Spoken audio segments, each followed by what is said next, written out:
The release of Marvel's Spider-Man on PS4 has provided the opportunity and inspiration for me to finally talk about something I've been thinking about for a while, which coincidentally I also believe to be one of the game's most impressive features, that being web-slinging and swinging, and what makes it an essential aspect of any Spider-Man film or game, why it is so important to Peter Parker's character, and a key component of what makes him resonate with such a wide audience.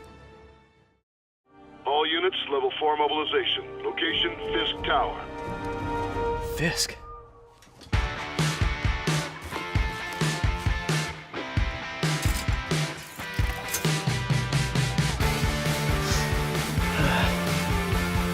Peter Parker is often referred to as the hero we can all empathize with at some point in our lives. The normal person dealing with normal life who just so happens to acquire superpowers. I feel like Spider-Man becomes less and less interesting the less grounded he is in our reality, which is why I'm such a fan of his origin story, when it's not about him saving the world or the galaxy or whatever, when it's just about him finding out who he is. As is the case with many other superheroes, his issues are usually most significant to me as long as they are connected to his personal life.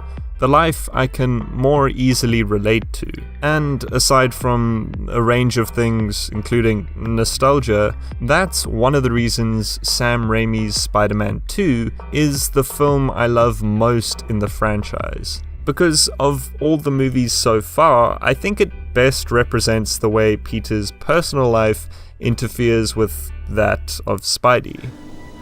Why is this happening to me? Web-slinging and swinging is such a key component of what makes Spider-Man, because it's so much more than just a means of transportation.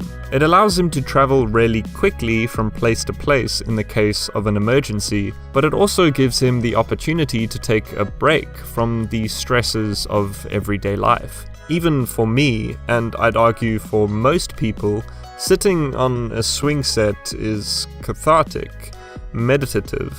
It physically detaches us from the world, letting us ascend above it. That sensation is compounded for Spider-Man. He is literally on top of the world, and is unconstrained by gravity and the intimidating structures that would usually bear down on him. As Spider-Man, these things are his friends. Here he has power. The issues of the streets are no match for him.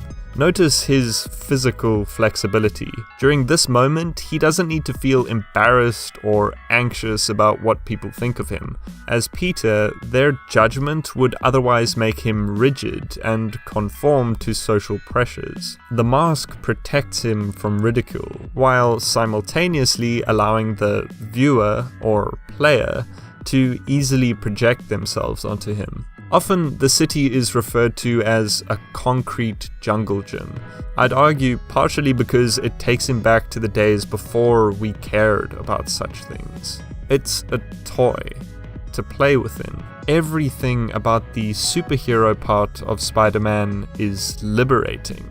And you can't have that liberation without the confinement of everyday life that concerns him and us. Say what you will about The Amazing Spider-Man 2, but the web-swinging scenes perfectly capture the dichotomy I'm describing, and I think they're the best of those scenes in the franchise so far because of it. After a personal crisis, Peter quickly escapes into the freedom above the streets, where for a moment he doesn't have to think about his actual life. At first, he's just falling, feeling the rush and the thrill, warming up, about to hit the ground before shooting out a web and letting his body flop about without inhibition, shaking off the stress. Then he runs up a wall and somersaults, maybe grabbing his knees as if to comfort himself one last time before he decides to get to work and be Spider-Man, not Peter. Suddenly, his movements are more controlled and backed up with intention as he picks a direction where he may be needed.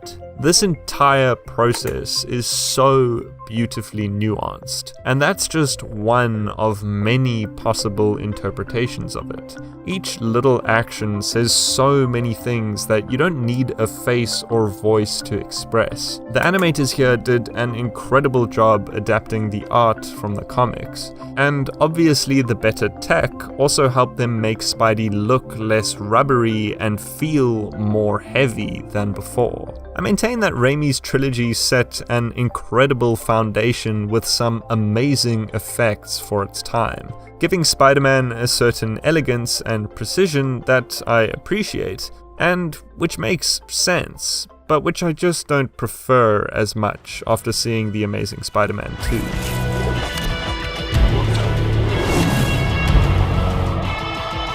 Anyway, as I said, this is the other main reason I think Spider-Man is so compelling to me.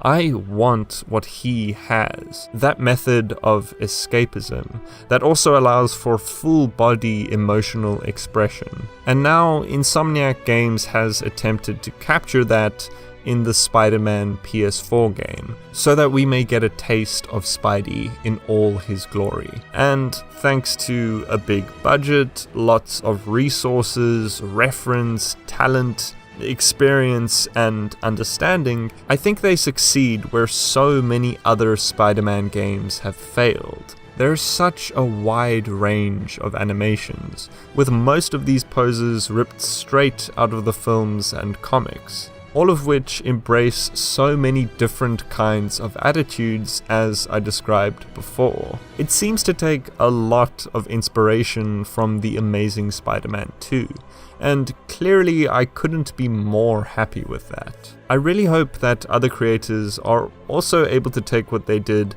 with that film and adapt it into any future Spider-Man properties. Okay, Spider-Man! Don't flip!